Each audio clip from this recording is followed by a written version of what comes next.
Good morning Odisha महांत news रे आपनकु स्वागत। आज 24 जुलाई बुधवार मु आपनक पई नै आसीची देश विदेशर 30 टी बड़ खबर। आपनकु अनुरोध वीडियो को संपूर्ण देखिबे और याकु लाइक करिया पई भूलिबे नाही और आम वीडियो को आपण माने कौ जिल्ला रु देखुचंती कमेंट माध्यम रे जणांतु। खबर नंबर 1 आज श्री जीओंको हेबो बनक लागि नीति संध्या 6टा रु 9टा पर्यंत सर्वसाधारण दर्शन बंद। आज श्रावण मास कृष्ण पक्ष तृतीया तिथि रे श्रीमंदिर रे श्री विग्रह मानकर बनक लागि नीति अनुष्ठित होबो। एणु द्वितीय भोगमंडप भोग शेष हेबा परे संध्या 6टा ठारू राति 9टा पर्यंत सर्वसाधारण दर्शन बंद रहिबो। दत्त महापात्र सेवक माने श्री विग्रहंक श्रीमुख सिंगार करिवे। या द्वारा श्री विग्रहंक श्री अंगर श्री वृद्धि हुए। एई विशेष नीति पई सर्वसाधारण दर्शन बंद रहिबो। बनक लागि पई हिंगुळ हरिताल शंख केसर कर्पूर कोइथ अठा कस्तूरी और कला इत्यादि व्यवहार करा जिवो। खबर नंबर 2 2024-25 वर्षर बजेट उपस्थापन मुद्रा ऋण 10 लाख रु 20 लाख को वृद्धि। संसद रे 2024-25 आर्थिक वर्षर साधारण बजेट उपस्थापन करिसेंती अर्थमंत्री निर्मला सीतारमण। बजेट रे मुद्रा ऋण 20 लाख को वृद्धि घोषणा कले अर्थमंत्री। मुद्रा ऋण सीमा 10 लाख रु 20 लाख को वृद्धि नहीं घोषणा करिसेंती अर्थमंत्री निर्मला सीतारमण। धार्य समय रे पैठ करुवा व्यक्ति एही ऋण पाई पारिबे। बजेट उपस्थापन बेले निर्मला कहिसेंती देशर प्रत्येक नागरिकंक पई एही बजेट प्रस्तुत होईची। मुद्रा ऋण एक सरकारी योजना जेउ माध्यम रे उद्योगी मानंकु ऋण प्रदान करा जाइथाय। एहा अधीन रे 3टी श्रेणी रहिची। शिशु किशोर युववर्ग देशर युवक मानंकु आत्मनिर्भर करिया पई प्रधानमंत्री मुद्रा योजना आरंभ होइतिला। खबर नंबर 3 बजेट 2024-25 रे ओडिशा को गुरुत्व पर्यटनर विकास पई आर्थिक सहायता। चलित बजेट 2024-25 रे ओडिशा को गुरुत्व राज्यर प्राकृतिक सौंदर्य को गुरुत्व दैछंती मोदी सरकार। एहाकू विश्वर एक मुख्य पर्यटन गंतव्य स्थल भाबे परिणत करिया को दियाजिवो आर्थिक सहायता दियाजिबाकू घोषणा कले अर्थमंत्री निर्मला सीतारमण। विशेषकर प्राकृतिक सभारे समृद्ध ओडिशार वन्यप्राणी अभयारण्य और बेलाभूमि गुड़िक पर्यटनर मुख्य आधार होइतिबारु एहाकू विशेष गुरुत्व दियाजिवो। खबर नंबर 4 उच्च शिक्षा पाई मिलिबो 10 लाख टंका 3 कोटी घर देबे सरकार। बजेट उपस्थापन कले अर्थमंत्री निर्मला सीतारमण। अंतिरण बजेट रे 4 गोष्ठी प्राधान्य दिया जाइछि। गरीब महिला युववर्ग एवं कृषकों को मिली प्राधान्य। घरोई शिक्षानुष्ठान रे उच्च शिक्षा पाई 10 लाख टंका पर्यंत ऋण पाई आर्थिक सहायता प्रदान करा जिवो बोली अर्थमंत्री निर्मला सीतारमण घोषणा करिसेंती। सेहीपरि पीएम आवास योजना रे 3 कोटी घर उभय ग्रामांचल और सहरांचल पाई 3 कोटी आवास मिलिबो। सेहीपरि महिला एवं युवती को स्वावलंबी करिया पई सरकार देबे 3 लाख कोटी टंका। खबर नंबर 5 अगस्ट 1 रु खोलिबो भितरकनिका। प्रथम थर पर्यटकंक पई होईची स्काई वॉक। अगस्ट 1 तारिख रु पर्यटक मानक पई खोलिबो भितरकनिका जातीय उद्यान। प्रथम थर पई भितरकनिका डांगमाल ठारे निर्माण करा जाइछि स्काई वॉक। एहार लंब 600 मीटर थिबा बेले उच्चता 15 फुट रहिछि। यह संपूर्ण काठरे निर्माण करा जाइछि। पर्यटक माने घंच लुणा जंगल उपरे पादरे चाली चाली प्रकृतिर सौंदर्य को उपभोग करि परिबे। एहा सह स्काई वॉक मध्यरे सेल्फी पॉइंट निर्माण करा जाइछि जहा पर्यटक मानंकु आकृष्ट करिवो बोली आशा रखिछि वन विभाग। तेबे कुंभीरंक प्रजनन ऋतु पाई प्रतिवर्ष मे 1 रु जुलाई 31 तारिख 3 मास धरी भितरकनिका बंद रहिताय। एही समय रे देश विदेशर पर्यटकंक भितरकनिकार प्रवेश उपरे कटकणा थाए। अगस्ट 1 तारिख रु देश विदेशर पर्यटकंक पाई भितरकनिका जातीय उद्यान खोलिबो। एथिपाई वन विभाग पक्षरु समस्त प्रस्तुति शेष होईची। सेपटे भितरकनिका जातीय उद्यान और राजनगर वनखंड रे चलित वर्ष कुंभीर बसा गणना शेष होईची। चलित वर्ष 114टी बसा चिन्हट करा जाइछि। गत वर्ष 122टी बसा चिन्हट करा जाइतिला। गत वर्ष तुलन रे 8टी बसा कमिछि। खबर नंबर 6 जंगल रे 5 दिन धरी फसिथिले जवान हेलिकॉप्टर जगे उद्धार करा गला। मालकानगिरी जिला सीमांत छत्तीसगढ़ बीजापुर एवं तेलंगाना सीमार फसिथिबा ग्रेहाउंड जवान को 5 दिन पर उद्धार करा जाइछि। छत्तीसगढ़ रे चलिथिबा ऑपरेशन कगार योजना रे बीजापुर पुलिस एवं तेलंगाना ग्रेहाउंड जवान मिलित भावे सीमारे କୁମ୍ପିଂ କରିଥିଲା। ତେବେ ଲଗାଣ ବର୍ଷାରେ ଚାରିପଟ ନଦୀ ଫୁଲିଯିବା ଏବଂ ଜଙ୍ଗଲରୁ ପଦାକୁ ବାହାରିବା ମୁସ୍କିଲ ହୋଇଯିବାରୁ ଯବାନ ବାହାରି ପାରିନଥିଲେ। ତାଙ୍କ ନିକଟରେ ଥିବା ସମସ୍ତ ଶୁଖିଲା ଖାଦ୍ୟ ମଧ୍ୟ ସରିଯାଇଥିଲା। ଭୋକ ଉପାସରେ ଯବାନ ଜଙ୍ଗଲରେ ବର୍ଷାରେ ଦିନରାତି କାଟୁଥିଲେ। ଏ ସମ୍ପର୍କରେ ପ୍ରଶାସନ ଜାଣିବା ପରେ ତୁରନ୍ତ ହେଲିକପ୍ଟର ଯୋଗେ ସେମାନଙ୍କୁ ଉଦ୍ଧାର କରାଯାଇଥିଲା। ସମସ୍ତ ଯବାନ ଚାଲିପାରୁନଥିବା ଦେଖିବାକୁ ମିଳିଥିଲା। ବହୁ ଯବାନଙ୍କୁ କାନ୍ଧ କରି ହେଲିକପ୍ଟର ନିକଟକୁ ଅଣାଯାଇଥିଲା। ବନ୍ୟା ପରିସ୍ଥିତି ସୃଷ୍ଟି ହେବାରୁ ଯବାନ ଜଙ୍ଗଲରେ ହିଁ ରହିଲେ ହିଁ ଜୀବନ ବଞ୍ଚାଇ ପାରିବେ ଭାବି ଜଙ୍ଗଲରେ ଅଖିଆ ଅପିଆ ପଡ଼ି ରହିଥିଲେ। ସମସ୍ତ ଯବାନଙ୍କୁ ତୁରନ୍ତ ମେଡିକାଲରେ ଭର୍ତ୍ତି କରାଯାଇଥିଲା। ଖବର ନମ୍ବର 7 ପାଣ୍ଡିଆନଙ୍କ ବାବଦରେ ପ୍ରକାଶିତ ଖବରକୁ ନେଇ କ୍ଷମା ମାଗିଲା ଇଂରାଜୀ ଦୈନିକ। ପାଣ୍ଡିଆନଙ୍କ ବାବଦରେ ପ୍ରକାଶିତ ଖବରକୁ ନେଇ କ୍ଷମା ପ୍ରାର୍ଥନା କଲା ଦୈନିକ ଇଂରାଜୀ ଖବରକାଗଜ। ବିଜେଡିକୁ ଦିଫାଳ କରିବାକୁ ପାଣ୍ଡିଆନ ଉଦ୍ୟମ କରୁଥିବା ଖବରକାଗଜରେ ପ୍ରକାଶ ପାଇଥିଲା।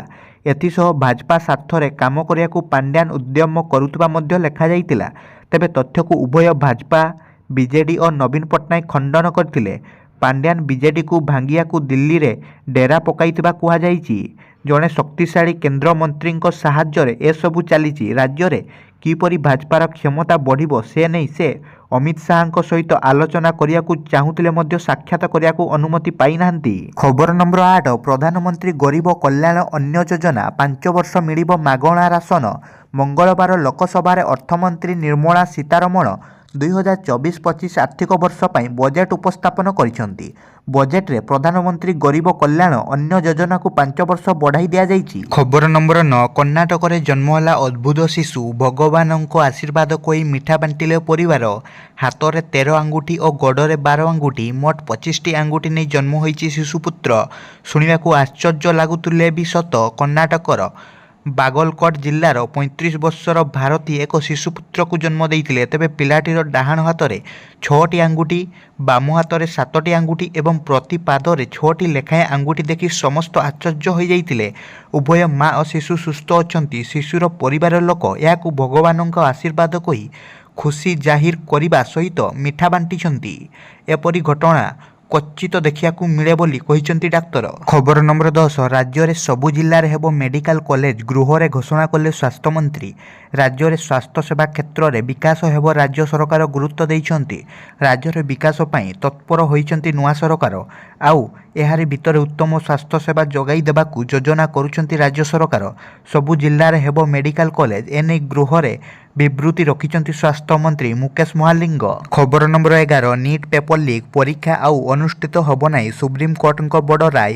ନିଟ୍ ପେପର ଲିକ୍ ମାମଲାରେ ପୁଣି ପରୀକ୍ଷା କରିବାକୁ ଦାବି କରୁଥିବା ଆବେଦନର ଶୁଣାଣି ସୁପ୍ରିମକୋର୍ଟରେ ଶେଷ ହୋଇଛି। ପୁନର୍ବାର ପରୀକ୍ଷା ନ କରିବାକୁ ସର୍ବୋଚ୍ଚ ନ୍ୟାୟାଳୟ କହିଛନ୍ତି।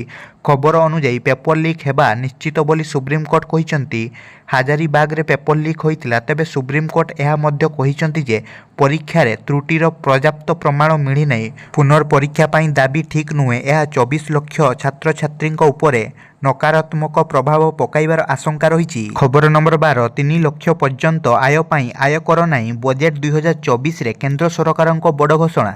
ନୂଆ ଟିକସ ବ୍ୟବସ୍ଥାରେ ବାର୍ଷିକ 3 ଲକ୍ଷ ପର୍ଯ୍ୟନ୍ତ ଆୟ ପାଇଁ ଆୟକର ନାହିଁ। 3 ଲକ୍ଷରୁ 7 ଲକ୍ଷ ପର୍ଯ୍ୟନ୍ତ ଆୟ ପାଇଁ ଆୟକର 5%। 7 ଲକ୍ଷରୁ 10 ଲକ୍ଷ ପର୍ଯ୍ୟନ୍ତ ଆୟ ପାଇଁ ଆୟକର 10% ରହିବା ବେଳେ 10ରୁ 12 ଲକ୍ଷ ପର୍ଯ୍ୟନ୍ତ ଆୟ ପାଇଁ ଆୟକର 15% ଏବଂ 12ରୁ 15 ଲକ୍ଷ ଆୟ ପାଇଁ ଆୟକର 20%। 15 ଲକ୍ଷରୁ ଅଧିକ ଆୟ ପାଇଁ ବାର୍ଷିକ ଆୟକର 30% ରହିବା ନେଇ ଘୋଷଣା କରାଯାଇଛି। ପୁରୁଣା ଆୟକର ସ୍ଲାବ୍ ଅପରିବର୍ତ୍ତିତ ରହିଛି। ତେବେ ଏହାକୁ ସବୁଠୁ ବଡ଼ ଘୋଷଣା ବୋଲି କୁହାଯାଇଛି, ଯାହା ଉପରେ ରହିଥିଲା ସମସ୍ତଙ୍କ ନଜର। ଖବର ନମ୍ବର 13 ଭବାନୀ ଶଙ୍କର ଭୋଇଙ୍କୁ ଉପବାଚସ୍ପତି ପ୍ରାର୍ଥୀ କଲା ବିଜେପି। ରଣପୁର ବିଧାୟିକା ତଥା ପୂର୍ବତନ ମନ୍ତ୍ରୀ ସୁରମା ପାଢ଼ୀ ଓଡ଼ିଶା ବିଧାନସଭାର ନୂଆ ବାଚସ୍ପତି ହେବା ପରେ ଉପବାଚସ୍ପତି ପଦ ଖାଲି ପଡ଼ିଥିଲା। ମଙ୍ଗଳବାର ଭାରତୀୟ ଜନତା ପାର୍ଟି ତଳସରା ବିଧାୟକ ଭବାନୀ ଭୋଇଙ୍କୁ ଉପବାଚସ୍ପତି ପ୍ରାର୍ଥୀ କରିଛି। ବିଧାନସଭାରେ ବଜେଟ୍ ଅଧିବେଶନରେ ମଙ୍ଗଳବାର ଦ୍ୱିତୀୟ ଦିନରେ ବିଜେପି ଏହି ଘୋଷଣା କରିଛି। ବିଧାନସଭା ସଚିବଙ୍କ ପାଖରେ ଭବାନୀ ପ୍ରାର୍ଥୀପତ୍ର ଦାଖଲ କରିଛନ୍ତି।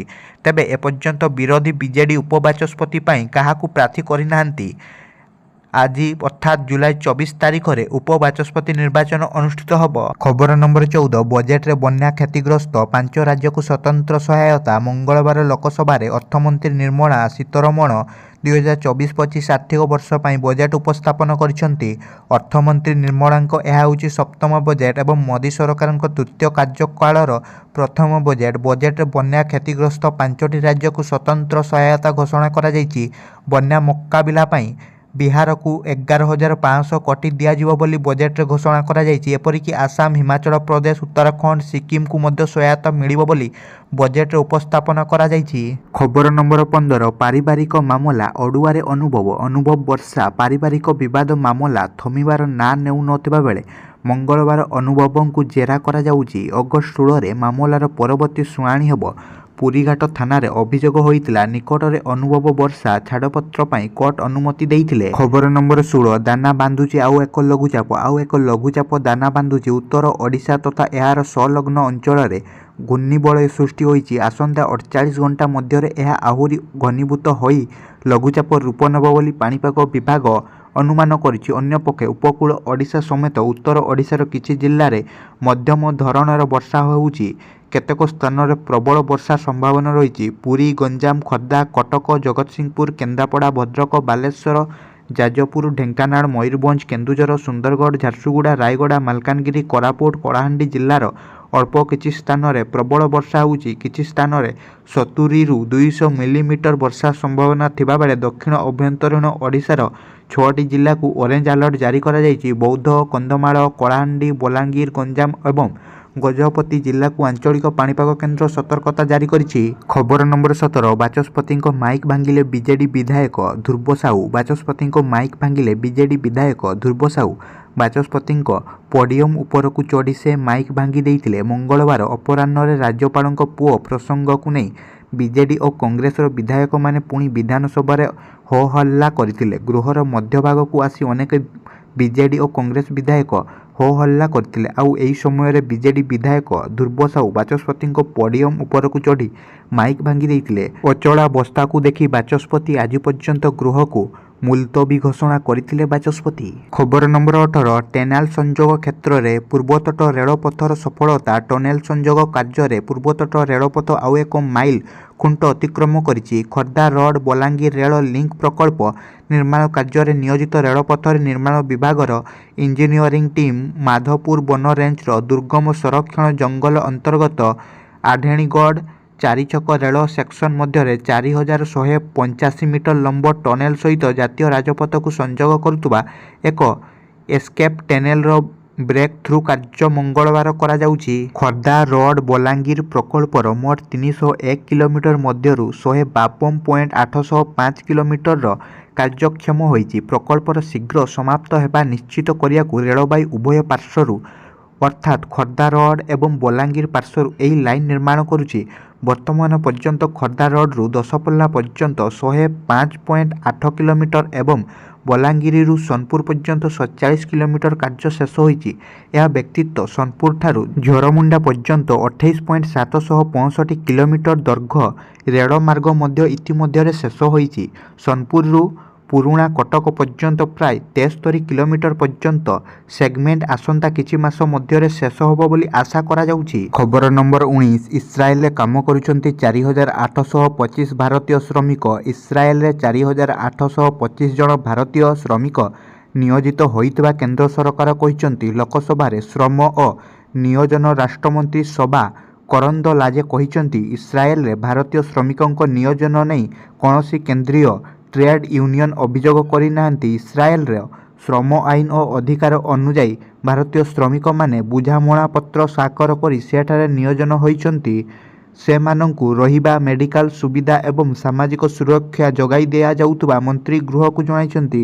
ଏହି ଶ୍ରମିକଙ୍କ ମଧ୍ୟରେ 4,415 ଜଣ ଉତ୍ତରପ୍ରଦେଶର ହୋଇଥିବା ସେ ଗୃହକୁ ଜଣାଇଛନ୍ତି। ଖବର ନମ୍ବର 20, ଅର୍ଥମନ୍ତ୍ରୀଙ୍କ ଘୋଷଣା ପରେ କମିଲା ସୁନା ଓ ରୂପା ମୂଲ୍ୟ। ବଜେଟ୍ ଉପସ୍ଥାପନ ବେଳେ ଅର୍ଥମନ୍ତ୍ରୀ ନିର୍ମଳା ସୀତାରମଣ କହିଛନ୍ତି ଯେ ସୁନା ଓ ରୂପା ଉପରେ ଲାଗୁ ହୋଇଥିବା ସୀମା ଶୁଳ୍କ ହ୍ରାସ କରାଯିବ। ଅର୍ଥମନ୍ତ୍ରୀଙ୍କ ଘୋଷଣା ପରେ ଉଭୟ ଧାତୁର ମୂଲ୍ୟ ଆଶାତୀତ ଭାବେ ହ୍ରାସ ପାଇଛି। ସୁନା ଓ ରୂପା ଦାମ ହ୍ରାସ ହେବା ପରେ ଗ୍ରାହକଙ୍କୁ ଆଶ୍ୱସ୍ତି ମିଳିଛି। ଏପରିକି ବଜାରରେ ଏହି ମୂଲ୍ୟବାନ ଧାତୁର ଚାହିଦା ବି ବଢ଼ିଛି।